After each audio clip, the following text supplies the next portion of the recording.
So Dylan Raiola decommitted from Georgia and committed to Nebraska. I don't think it's a gigantic shock for many people involved. I don't know that Georgia ever thought that it was 100% done deal, slam dunk, that Dylan Raiola was going to be a Bulldog. And I think Nebraska for a while thought that that was going to be the eventual decision from Dylan Raiola. And it makes sense. He's got Nebraska ties, pretty deep Nebraska ties. And really, truthfully, for the most part, he's got some opportunities at Nebraska that he might not have at Georgia. That Carson Beck says he's coming back to Georgia. And it certainly appears as if Nebraska has a bit more of an opportunity for Dylan Raiola. And really, it appears as if, and I don't want to sit here and trash the kid because I don't know Dylan Raiola. I don't know half of the things that go into his decisions. I don't want to be a message board genius and sit here and say, well, Dylan Raiola doesn't want to go to Georgia. He wants to go to Nebraska because he likes girls that are thick with 6 C's. Like I don't have any idea. I don't have any backstory into the kid or anything like that. So I'm not going to sit here and say, I'm not going to trash the kid because he went to 4 high schools in 4 years, or he's committed to 3 colleges in a year and a half or whatever. He committed to Ohio State, then decommitted, committed to Georgia, then after 5 months of being committed to Georgia, commits to Nebraska. But there is, I think, a lesson that Dylan Raiola is going to teach. Is going to teach Matt Rhule and Nebraska. And I don't think, and anytime you say like they're going to learn a lesson, it has a negative connotation. And I don't think this has a negative connotation. But I do think that there is a lesson to be learned in college coaching circles and in roster management and all of those things. And that is, there are so many people who are worried about having to juggle talent at the quarterback position, that they then leave themselves vulnerable and susceptible to being really talented at the quarterback position because only one guy can play, right? Only one guy can come in and be the guy, or at least that's what you're hoping for, is that one guy is going to come in and be the guy. And that's all that's really possible. But it sure is better to have a boatload of guys, or at least 2 or 3 guys that you feel really good about, and have them transfer later on down the line, and the best player for you and your team and your program and your school wins the job, than not have anybody. And there are so many schools, and I've made this case before, of with the transfer portal, it is now inexcusable to be bad at the QB spot. You can't, there really is no way other than pretty much ignorance and choice to be bad at quarterback with the transfer portal, because there's so much talent out there that you can't deny that their options are somewhat unlimited in not only recruiting, but then also in finding somebody in the transfer portal. It's just there are too many options to stink at that position. And Matt Rhule, I think, is going to learn that, like, hey, it is better to have a lot of options and have to manage and deal with that, rather than have somebody that you're not thrilled with, that you think stinks, etc. And you're going to put yourself in a bit of a bind because you're going to have to manage that. You're going to have to figure it out, and you're going to piss somebody off, and you're going to have to deal with that. But the alternative being, we stink at the most important position in the sport. It's a lot better to deal with the completely stacked quarterback room that other programs have dealt with. Like Alabama had Jalen Hurts and Tua Tagovailoa and Mac Jones all at one time, and Ohio State had Dwayne Haskins and Joe Burrow and JT Barrett all at one time.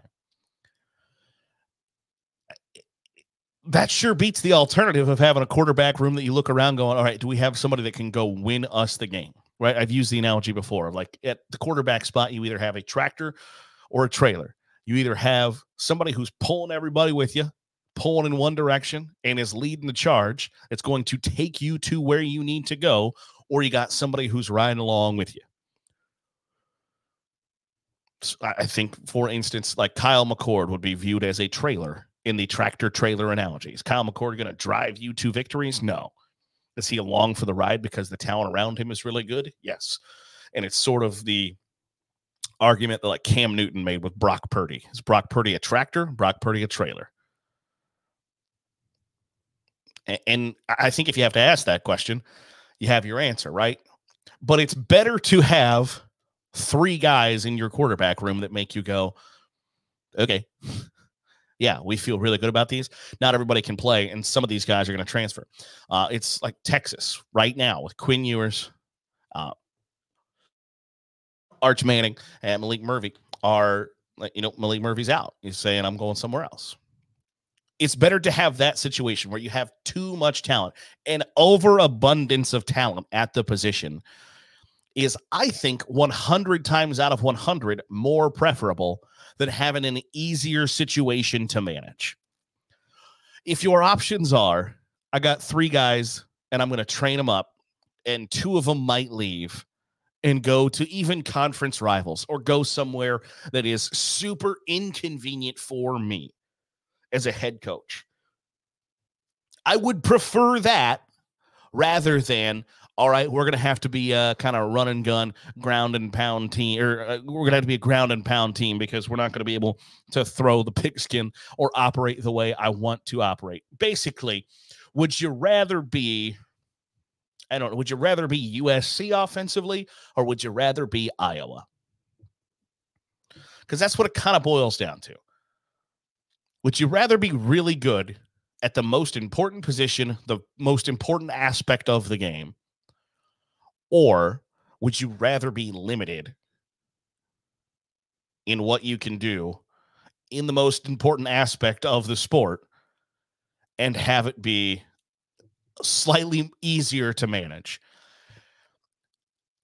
And it kind of goes hand in hand with all of the things that college football coaches like will espouse and say, hey, you got to fight the instant gratification. You got to do what's hard. You got to, you got to do what's right. All of that stuff that comes with, like, I've heard college football coaches say before, like the term swallow the frog, right? Like swallowing a frog doesn't sound like that's all that fun, but you got to swallow your frog.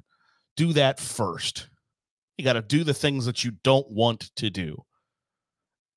And then like they'll skirt that by just being like, I don't want to deal with 3 quarterbacks who each think that they are the guy, that each think that they're getting shafted by this guy getting more practice reps, or this guy getting to go in first during a blowout, and their parents being mad and the fan base being mad and the locker room being split. It is a better situation overall to have your locker room split on who should be the starting quarterback than it is to have your locker room going around going, is there seriously nobody better? Is there seriously not a better option than this? Because Nebraska is going to be in a spot where they've somewhat sold their soul to Dylan Raiola. And I wonder if that comes with some promises of, you're going to be the guy, or we're not going to recruit a quarterback in this class, or we're not going to recruit a 4 to 5 star quarterback in this class or that class, or you're going to have every advantage to win the job, etc., whatever the case may be. I don't know what that entails. And I'm not going to sit here and run down a high school kid. Like, there are, and this might be a show during the offseason, is like there are just some hard, firm, steadfast rules of college football. And like one of them is don't tweet at recruits. If you are tweeting at Dylan Raiola, or you are tweeting at anybody who, if you're tweeting at any high school football player, you suck. You are the worst of the worst. And so a sort of sidecar to that is I'm not going to sit here and denigrate a high school kid, a kid who is clearly indecisive and is probably not indecisive on his own. That there are some ulterior voices in his head. But I don't think you go to that many high schools and make that many college commitments and it just be because you're a young kid and immature. You got people pulling in different directions, and that's a topic for an entirely different show. So I'm not going to sit here and run down a high school kid. I'm not going to do it. But there is a lesson to be learned there of, if you put all your eggs in one basket, and then if your idea is we're going to put all our eggs in this one basket and then watch that basket, that seems like a tough situation to be in, because there's just so much volatility. One, in college football. Two, in the quarterback space.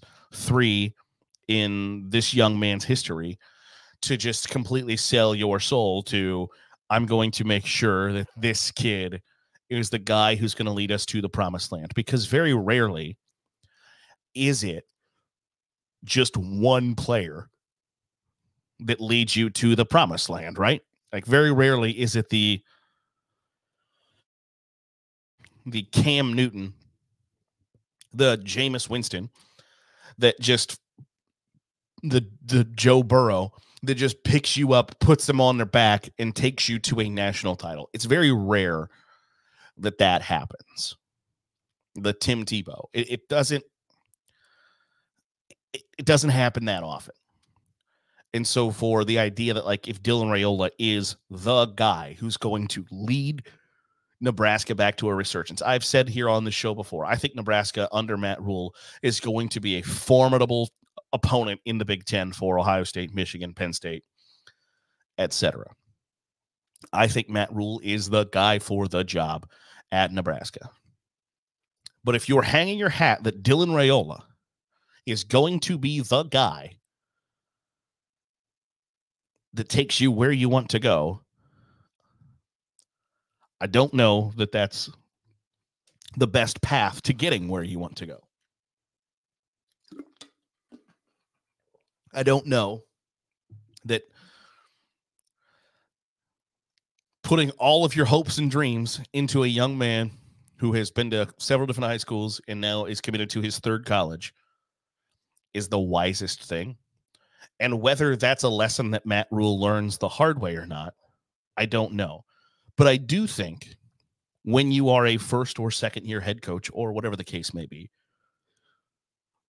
the faster you can get your quarterback, the faster you can get really good at that position, goes a long way in deciding whether or not you keep that job. For instance, I think Hugh Freeze is in a bit of trouble at Auburn because they're not great at that position. And when asked about it, basically said, we're still going to build this roster through high school. Okay. You can probably do that at damn near every position but quarterback. Like, you're going to have to get really good at that position really quickly. Otherwise, you're susceptible to being undercut at that position and in your position really quickly. Because anytime that there's a program that is deemed lesser than you, that in the hierarchy of your conference or in the sport or whatever, and they've got better quarterback play than you do, questions begin immediately of why is this school better at the most important position than we are? And if you don't have a great answer for that, that's a tough spot to be in. If you can't say, well, like for instance, USC or UCLA, both of them have, Oregon State have had some guys transfer out of the program. They left. If you can point to that and say, hey, these, we were really talented at a position, these guys left. Okay. But if your response to why is this school better at the position than we are, and your response is, well, we're choosing to develop our quarterbacks in our system, recruit them out of high school, get them to how we want them to play, teach them the ropes, etc.